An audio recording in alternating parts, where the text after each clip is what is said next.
Welcome back to the webcast. Today we are talking all about college football. All top 10 teams last week got a victory.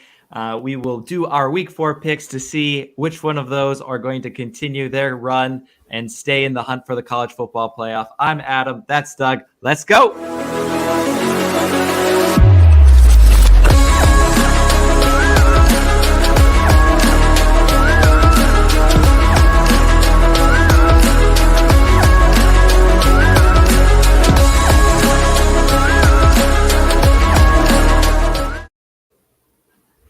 All right. What a great weekend of college football we had last weekend. And I am finally back on the college football podcast after missing last week. And we didn't get to talk much about that crazy week 2 that we had in college football with Appalachian State getting a top 6 win away to Texas A&M. Marshall taking down Notre Dame for their second top 10 win in program history. What were your thoughts so far, week 2 especially, but overall in the first 3 weeks of college football, Doug? A lot of teams are showing who they really are now. You know, the teams that we thought were going to be really good week 1 are starting to show that they're struggling, and teams that we didn't think would be very good are starting to prove that, hey, they're legit and they're here to actually win some games. So it's good to see that, you know, teams are starting to finally take their shape. Yeah, right. We saw that with a lot of teams. You know, you get all this hype in the preseason about what you are going to expect from each team, especially with the amount of replacements that they had. Georgia's defense having so many players, 5 defensive players in the first round. Can they stay, you know, are question marks there? Alabama's wide receiving core, for example, and those questions start getting answered the more we get into the regular season. And now we really are starting conference play starting this week. And then you have full-on teams, you know, reaction where you have teams like Florida in week 1 with that performance with Anthony Richardson and his performance against Utah down in the swamp, taking care of business against Utah. But the last couple of weeks, maybe not up to that same level. We're going to dive into Florida, Tennessee. College game day this weekend is going down to Tennessee for that one. We will get into that with our week 4 picks. So let's go ahead and dive in. All right, we're going to start here with Baylor away to Iowa State, where Baylor beat a ranked Iowa State at home. But this week they are entering as the ranked team in this matchup there in Ames, Iowa, where Iowa State has won the last 2 meetings between the 2 teams. So for you, Doug, what are your thoughts on this Big 12 matchup? And can Iowa State beat a ranked Baylor this year? This is a really tough game. They haven't really, you know, they beat Iowa, but Iowa's not as good as they, you know, usually are. They are really struggling this season, and they beat Southeast Missouri State and Ohio. So they don't really Bobcats! Go Bobcats! They don't really have any crazy wins on their schedule, considering that Iowa is not as good as they normally are. So, I mean, Baylor lost to BYU, but that was such a great game, and BYU looks legit. Their quarterback looks really good. I don't see. I see it as a good game, but I think Baylor's gonna take this one because Iowa State hasn't really proved that they have it. You know, they're 3-0, but it's kind of a soft 3-0. You know, with Iowa win is big. It's a rivalry game. You know, regardless if Iowa's not as good as they usually are, it's still a rivalry game. But I don't see them beating Baylor. Yeah. See, so for me, watching that Baylor game in Salt Lake City, I believe, Utah. Do they play in Salt Lake City, BYU? I don't know. I think so. There. You think so? Along with the Utah, you know. But anyway, in that stadium was just a sea of blue and just fantastic to watch. The crowd was going nuts. It was fantastic. And I just, from that game, Baylor, BYU, it just seemed like BYU was able to boss Baylor, just muscle them and really take it to them. And Iowa State can play that way. And I feel like them being at home in this one is going to help with the crowd, with the energy, similar to BYU being at home against Baylor. And I actually have Iowa State going 4-0 to start the season here and actually picking up the win against Baylor. This is why it's always nice to have three people on the panel. Now we got to duke it out for who we think is going to win. I can get on board with that. I mean, they're going to make it 3 straight against Baylor at home. I have nothing against Iowa State. I'm not a super big believer of them, but hey, if you're feeling it, I can persuade me. Right. I have nothing against Baylor, nothing against Iowa State. I think it's going to be a great game regardless of who wins. Yeah, but, I agree with that one. I can get on board with an Iowa State victory. I would prefer an Iowa State victory. Yeah. I think, I don't know, something about Iowa State every year. It just seems like they can edge out against these good teams that can really bog the game down. They play tough. Hit big plays when they need to, get big plays, especially at home, I think is huge. And that is why I have them being 4-0 to start this season. But there we go. There's our first pick in. We are doing all of our picks through ESPN Pick'em. We do college football on Fridays. On Tuesdays, we do your weekly NFL picks. And on Wednesdays, we normally do the Premier League picks for the upcoming game week. We are currently on an international break. So next Wednesday will be another World Cup episode. We had our first doing some formatting here this past Wednesday. So come and join us for that as we get you hyped and ready and prepared for Qatar 2022 in November when the U.S. returns to the World Cup in November. So we want to get you all ready for that. Game 2 here. Always an interesting one because before every single season, it seems like these are the two teams, along with maybe North Carolina, that are always at the front of everybody's mind to make some noise from the ACC and try and go for maybe a college football playoff spot. Clemson hasn't lost to Wake Forest since 2008. And these games get lopsided pretty quickly, it seems like.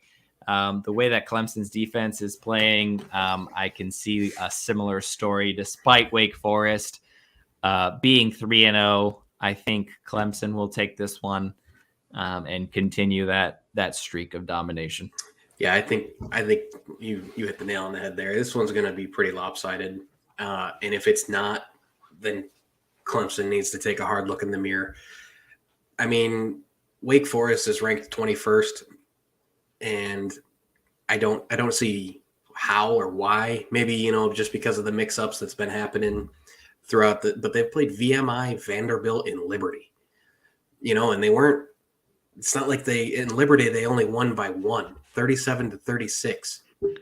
A win's a win, my man. But a win is a win. Tell that to Appalachian State and Texas A&M. All right, a win is a win. I get it, but I mean. They're not playing Liberty this week. They're playing Clemson. So I don't think this is anything but a huge Clemson victory.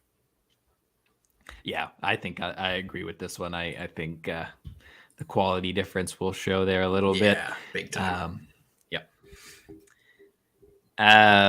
All righty. We got the basketball heavyweights in this one. Duke at Kansas.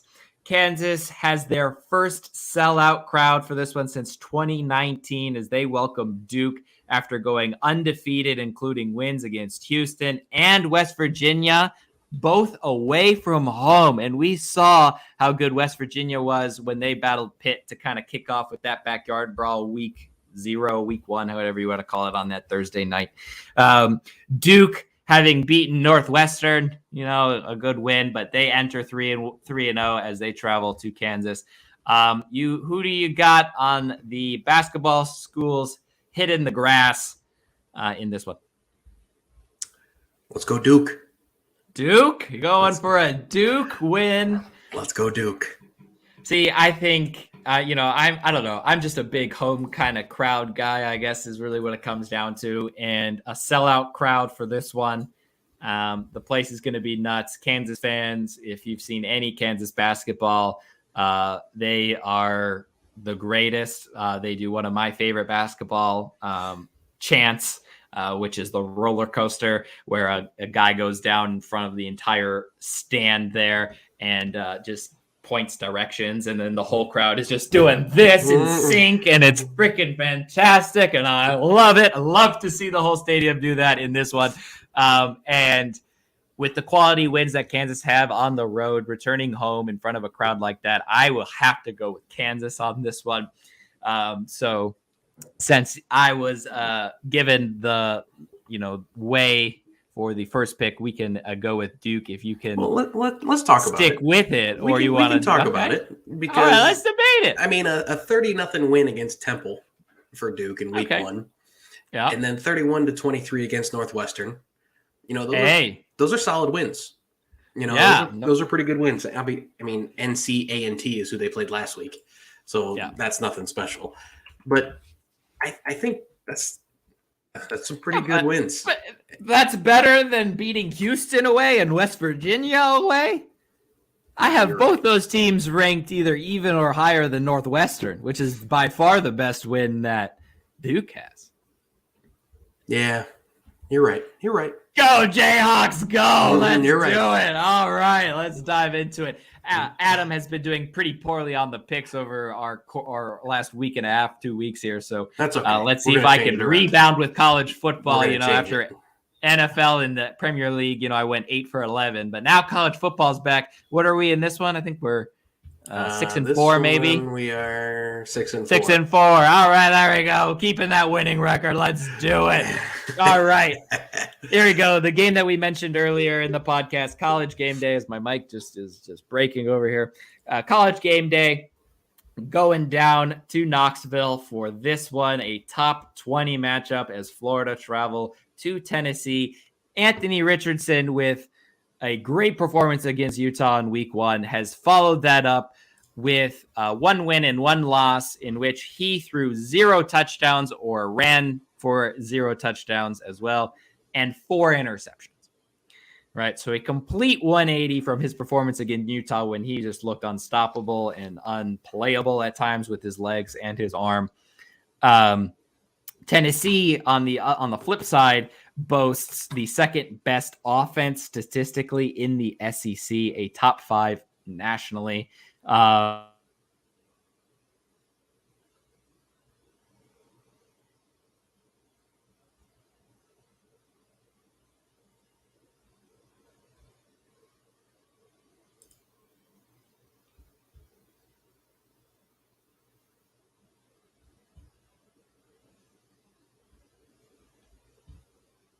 think we're having some technical difficulties.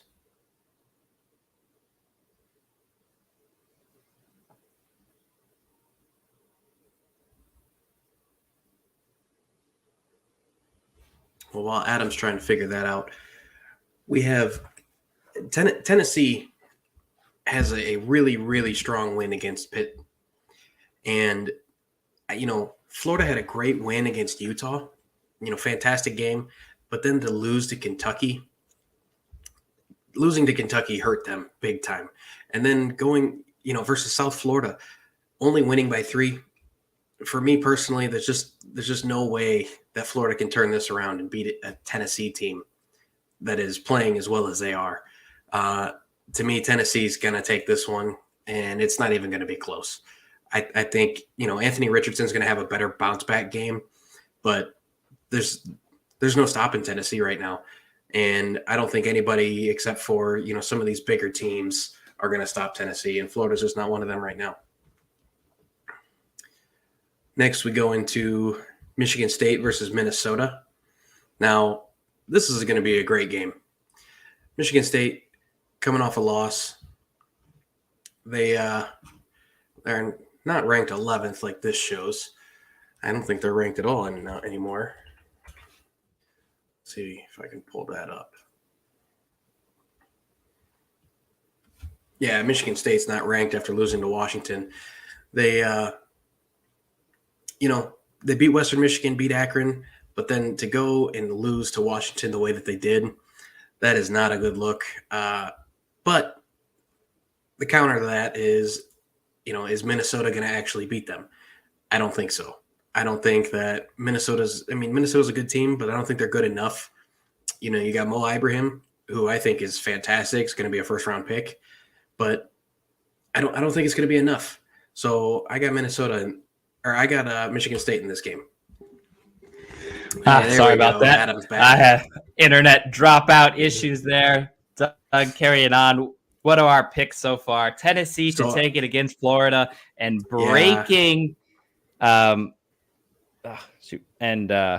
breaking that 5-game losing streak to Florida with a win there at College Game Day in Knoxville. I was saying, I just don't think, I think that Anthony Richardson's going to be better this game, but I don't think Florida is a good enough team to stop Tennessee right now. I think it's going to take one of the big teams to stop Tennessee the way they're playing right now. Yeah, that offense is just, what we thought it was maybe going to be last year. It's kind of really becoming that this year and really just, not slowing up on anybody. So that is a win there. Minnesota versus Michigan State. Minnesota's lost 5 straight to Michigan State, but the last time these two teams took the field against each other, despite being in the Big Ten, was in 2017. Michigan State coming off of a absolute drubbing by Penix Jr. in Washington, where they just lit them up in the passing game. The one with Michigan State, I will agree with you on this one, because even though Mohamed Ibrahim has been leading Minnesota through these last couple of games, 6.9 yards per rush, fantastic. He's been great years here at Minnesota. Yeah, I mentioned I think he's going to be a first-round draft pick. Yeah, he's absolutely fantastic. The Big Ten. But Michigan State, they're way better at the run than the pass. They got lit up by Penix Jr. in Washington. I think 400 and some yards, 4 touchdowns, 0 interceptions against Washington. Yeah, I think almost 30 or 37 points at halftime, which is ridiculous, but all through the air. Yeah. And they're much better, only allowing 2.69 yards per rush this season on the ground. Michigan State is, and I think that will help them keep Ibrahim quiet and allow for a Michigan State victory there. Up in Lansing. Nice, yeah. This one is just the most interesting game because I never know what to make of North Carolina. You have a Hall of Fame coach, and you always have a great performing quarterback that just seems to take everyone by storm and end up in a position to be drafted almost in the first 2 rounds of the NFL draft. And we see great quarterback play. Maybe that is due to Mac Brown. And then you got Notre Dame, who started the season number 5, by the way. And just, I was just struggling, that loss to Ohio State. They had a good performance, but then lost to Marshall, a gritty win last week to put them to 1-2 for the season as they travel to North Carolina and take on the Tar Heels. I just have no idea what to make of them, either of these two teams, despite the records that they have currently. I want to say that Notre Dame's going to figure it out, turn it around, and start being Notre Dame again. But I just don't see it happening. A win against Cal. So what? So what? North Carolina is better than Cal, and that is for sure. Everybody, watching North Carolina's win against Appalachian State, it's looking better and better each week that Appalachian State plays because they're showing that they're a really good team.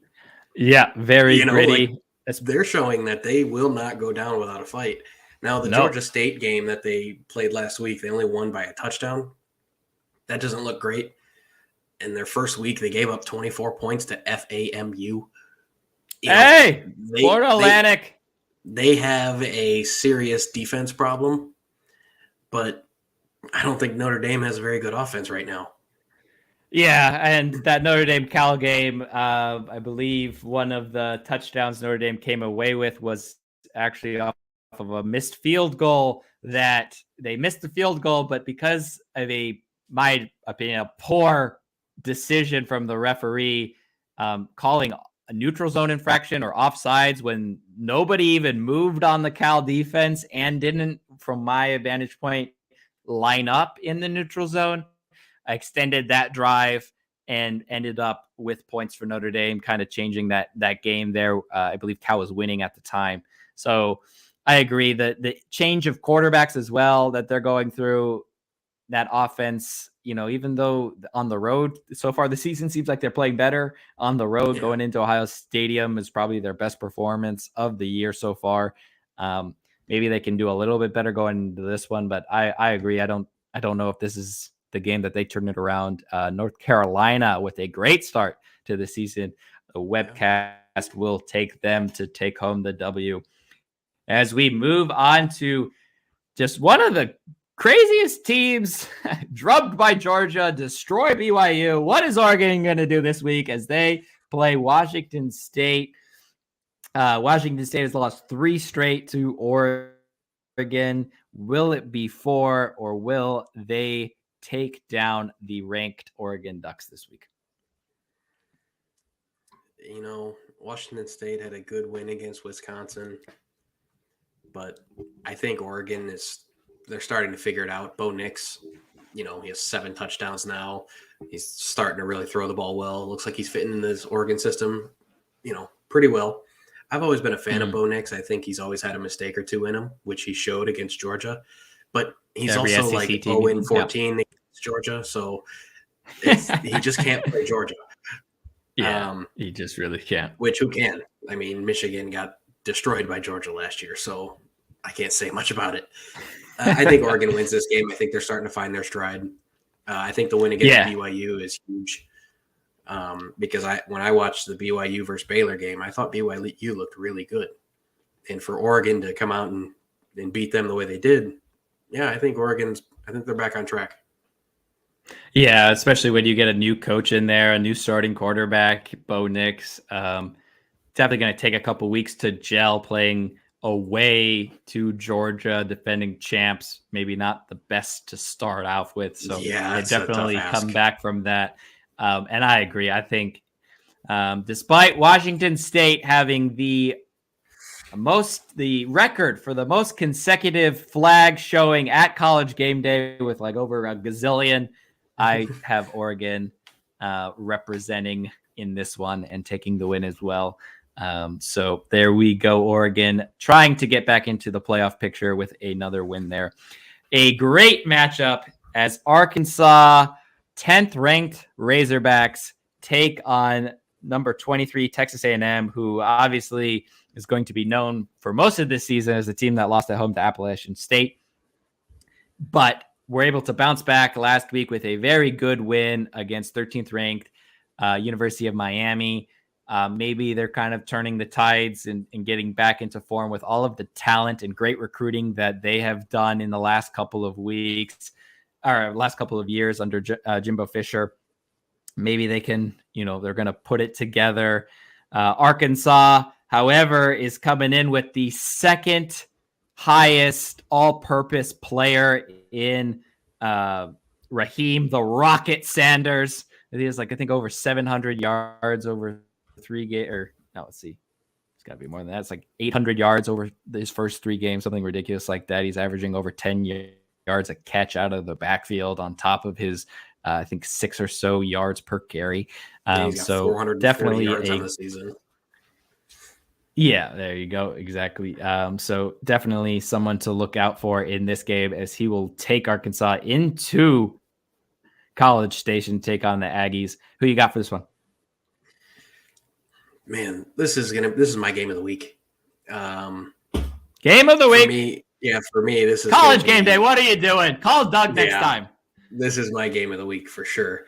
I think the Tennessee-Florida game is going to be a great game, but I think this is going to be a slugfest. Texas A&M has a pretty solid defense, but they don't score very much. So they're going to hope that they can keep Sanders at bay, which he's shown is pretty tough to do. He's a really good player. He's very electric. I'm going to take Arkansas in this one. I think A&M's a great team, but I don't think they have a good enough offense to win this game. Yeah, this one I've been back and forth on. My love for being the home team.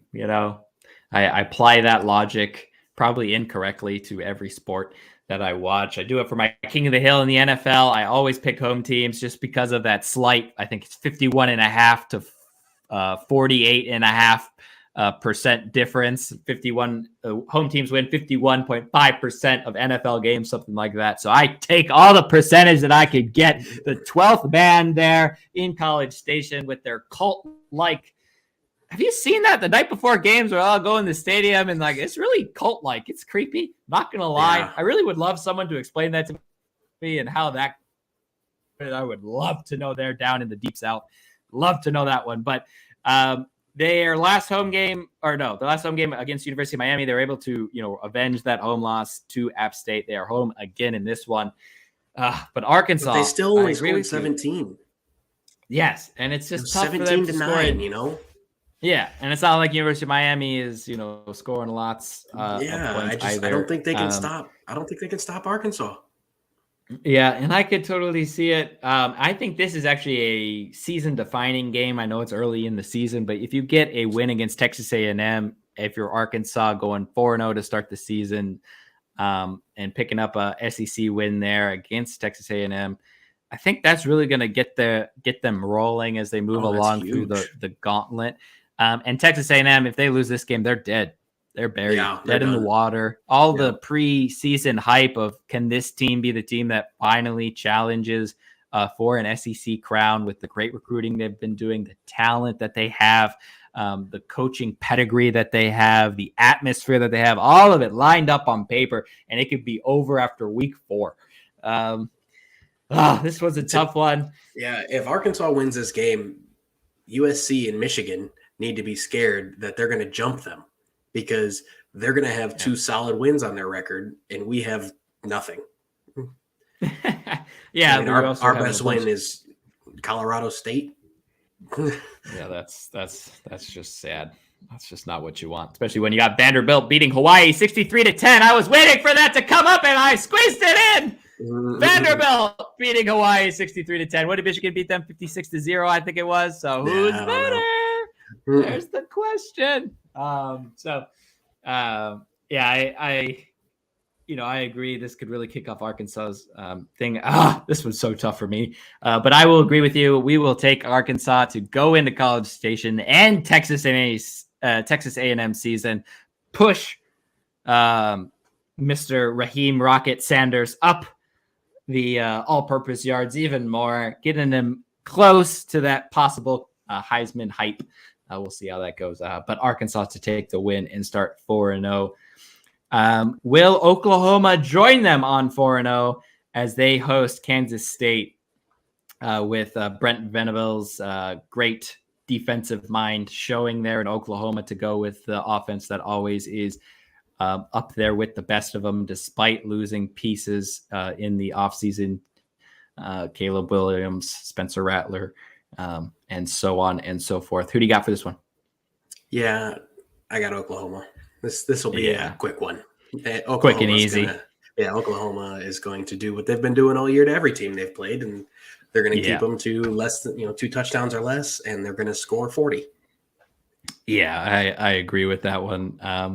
I think they will keep riding that. 6th ranked in the country now, and I think that's just only going to go up and up and up. Them as well, though. They don't really have a big win. I mean, they did beat Nebraska last week, but Nebraska is, they're not doing very good. They just fired Scott Frost. They're in a bad spot. So, yeah. I don't see them having any super solid win either. So it's another team that, needs to watch out for Arkansas if they keep winning these games against the SEC teams. We need to find games. Yeah. We need to find good opponents to play. Yeah, and especially as they dive in, we talked a little bit on before we jumped on here about Baylor's schedule that they've been playing so far with the likes of BYU and now going into Iowa State, and then following that with games against Oklahoma State, Texas, Oklahoma. So Oklahoma will play a majority of those teams being in the Big 12 as well, and it'll be great. I really hope Quinn Ewers comes back for the Red River rivalry there with Oklahoma. Yeah, that'd be Texas. Great. That is going to be fireworks at the end of the season. Super excited for that. But yeah, I agree. Oklahoma dominant fashion this week. They're on Fox, and we will see if USC can stay with the pack and continue their dominant fashion, winning as they take on Oregon State. Do you see anything else besides a USC win in this one, as we did with Oklahoma? No, I don't. Yeah. I think this is going to be just like the Oklahoma game where they win, 45-10, and it just is easy from kickoff. Yeah, I agree.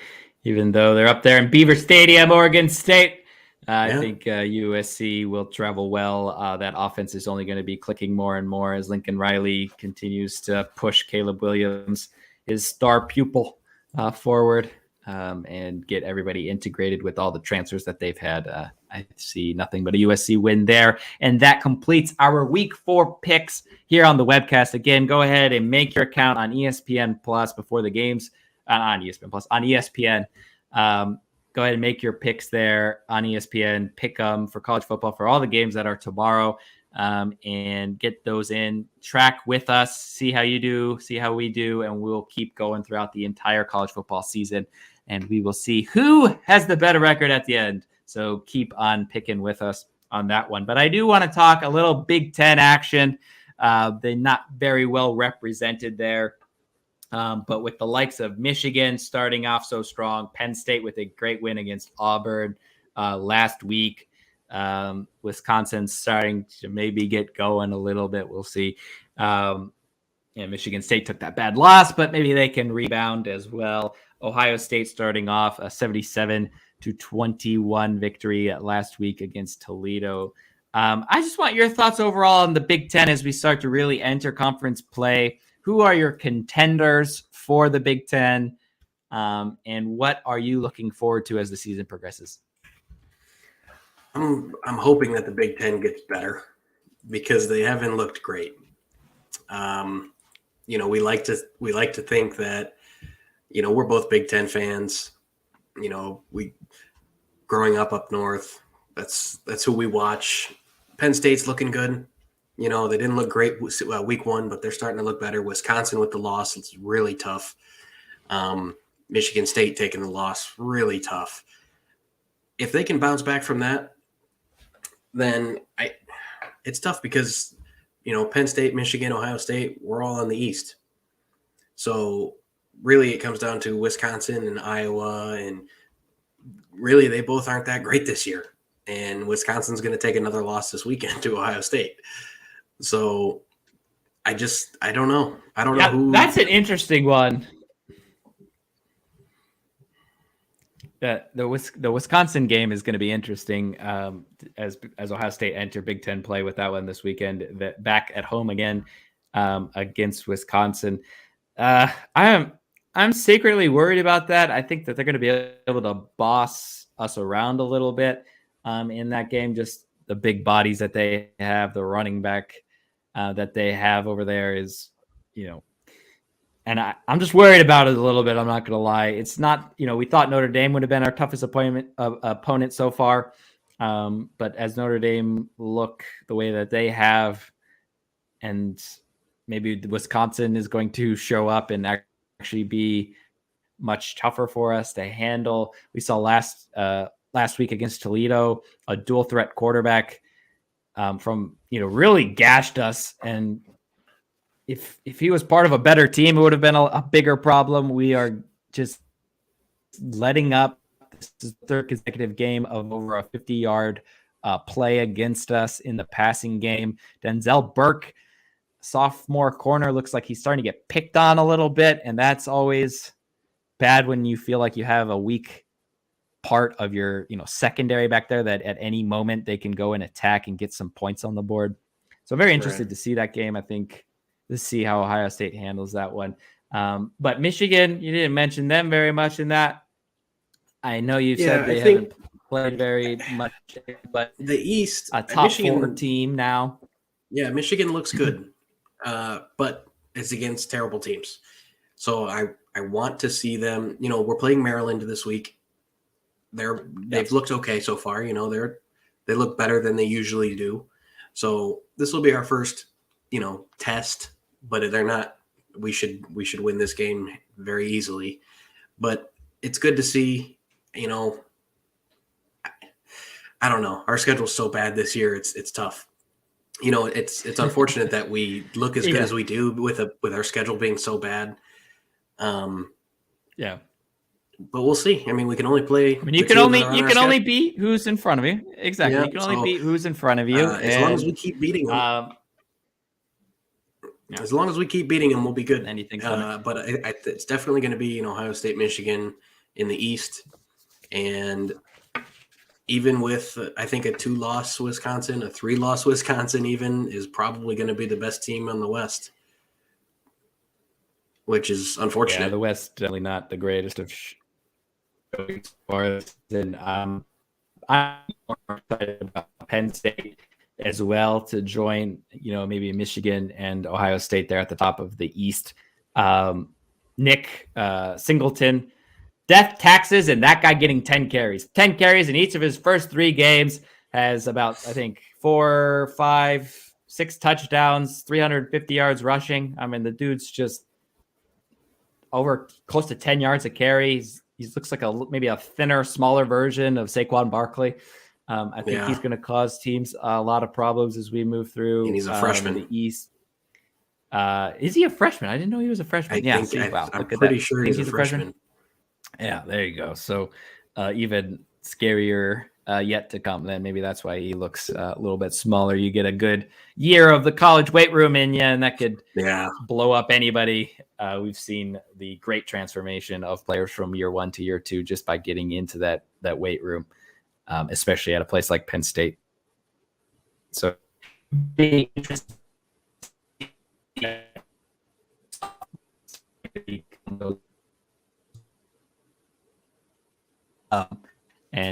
will. But again, get your picks in. All of the artwork that you see behind me, thumbnails, is all part of Smiley Sports Artwork. Go check out the description below for all of her Instagram photos and artwork there. Enjoy the games this weekend, college football and the NFL. We will talk NFL next Tuesday. We will talk World Cup next Wednesday and follow up college prep for week 5 next Friday. So come back and join us at 7 p.m. And for all of us at the webcast, I'm Adam, and